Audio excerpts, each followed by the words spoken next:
This great teeth is very angry because he just entered into the cage and now he wants to go out in the wild. I will let this great teeth live free in the wild as he did before. As you can see, his colors are very beautiful. It is an amazing bird. This kind of bird can live into the cage, but they need insects and some flowers to feed. Also, you can give to this kind of bird boiled eggs. The great teeth love very much great boiled eggs.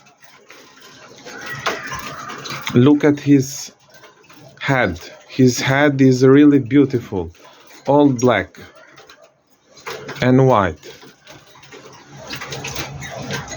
He is very wild. If you tease him, he bites you with his beak.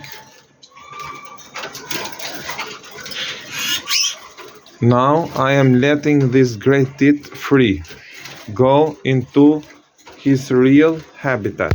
Look. Go, great teeth, go, fly away.